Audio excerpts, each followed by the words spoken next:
Plusieurs détails caractérisent l'allure générale d'une veste.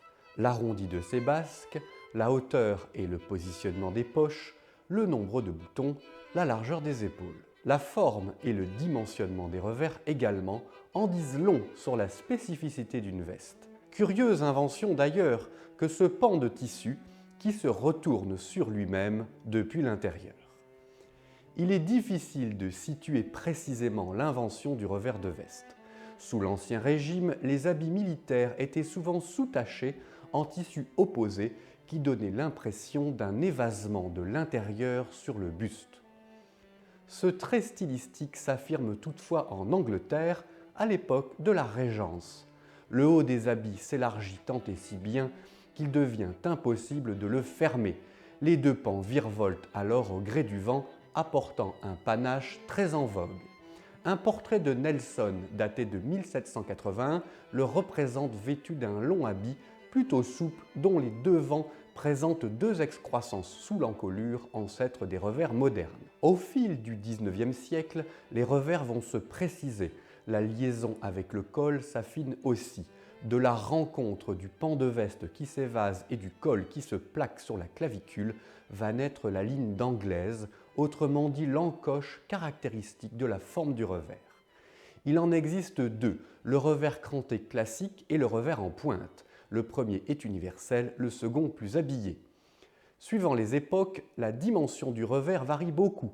Sous l'époque victorienne déjà, il alterne étroitesse et générosité d'une décennie à l'autre. Dans les années 60, les revers sont très fins et dans les années 70, ils sont bien larges. Et les années 90 consacrent les revers placés bas. De nos jours, les esprits sont partagés. Les maisons parisiennes comme Dior confectionnent des vestes avec des revers plutôt minces, alors que les institutions italiennes comme Kiton affectionnent la générosité de revers d'au moins 9 cm placés haut. Comme tailleur, j'ai tendance à penser qu'un bon revers couvre au moins la moitié de l'épaule. C'est une valeur classique qui dépend donc de la personne, même si mon inclination personnelle me pousse à faire un peu plus. J'ai tendance à penser que des revers généreux étoffent le porteur et équilibrent le haut du corps. Ils ne font pas chiche. A contrario, des revers minces donnent parfois l'impression que la tête est énorme. L'allure de notre actuel président en est la parfaite démonstration.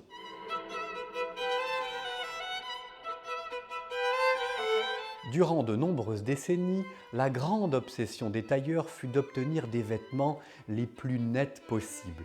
Ainsi, vestes et pantalons apparaissaient comme sculptés. Les lignes étaient nettes et soutenues, aucune pliure ne ternissait l'image du vêtement. Les grands maîtres s'appuyaient sur deux points pour réaliser cet exploit. Des tissus lourds et denses qui drapaient parfaitement et des techniques de coupe à la pointe faisant la part belle à l'aisance. Les années 50 apparaissent comme l'âge d'or des mises impeccables. Avec le temps, cette acmé s'estompe peu à peu. D'une part, les tissus fins proposés aujourd'hui par les drapiers ne se tiennent plus autant.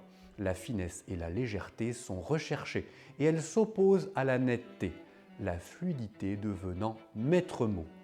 D'autre part, on ne coupe plus les vêtements comme avant. Les allures de stentor à la Gabin ont laissé place au plus près du corps. Or, le corps n'est pas parfait. Comment dès lors les vestes pourraient-elles l'être? Au fil du temps, les rembourrages, ouates et épaulettes, oripeaux baroques d'un corps triché et rêvé ont été abandonnés. Surtout, le métier et sa perfection a disparu. Ceux qui restent, comme Camps-de-Lucas, Chiffonelli ou Berluti, arrivent toujours à une sorte de perfection digne des dieux, mais pour un coup également digne de l'Olympe. Les hommes ont changé de goût. L'invention de la machine à laver domestique peut être vue comme le point d'inflexion. Le travail du tambour nécessite que les vêtements soient robustes. La laine n'aime pas être traitée ainsi. De plus, le prêt-à-porter pour tout et tous a gommé l'idée des ajustements précis. Le coton et les matières synthétiques sont massivement entrés dans la garde-robe masculine. Les chemises, même parfaitement repassées, se plissent et proposent une surface comme talochée. Les chinos et les jeans n'arborent plus le pli. De leur côté, les mailles, pulls et polos sont lâches, naturels sur le corps. Quant aux parkas, doudounes et autres vêtements techniques, ils sont surtout pratiques avant d'être beaux. Ainsi donc, à l'entrée dans le nouveau millénaire, le froissé devient admis. Et c'est sans parler du laisser-aller.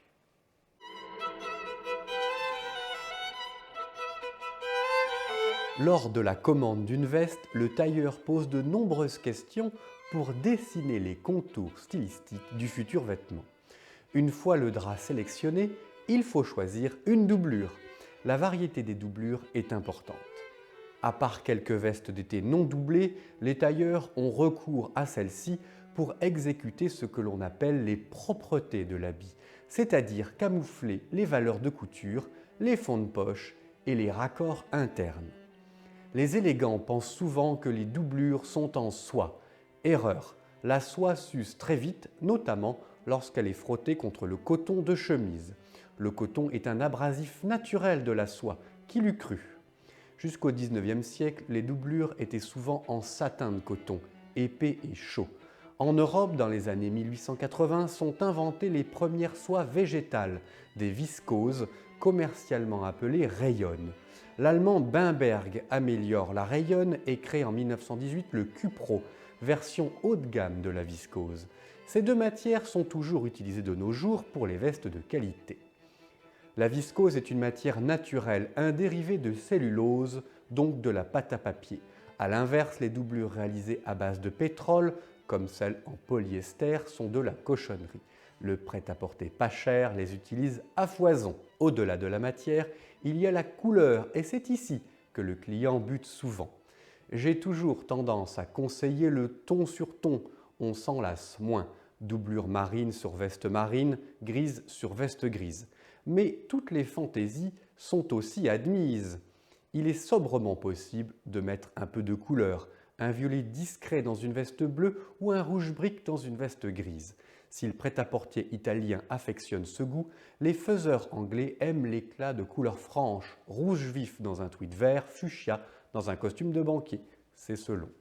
Les doublures peuvent aussi présenter des motifs imprimés ou brodés, petits pois, losangers ou estampes complexes à la manière des carrés Hermès. Tous les goûts sont dans la nature, de toute manière, seul le porteur le sait. Et sauf volonté personnelle, aucun raccord à faire avec la couleur de la cravate ou de la chemise.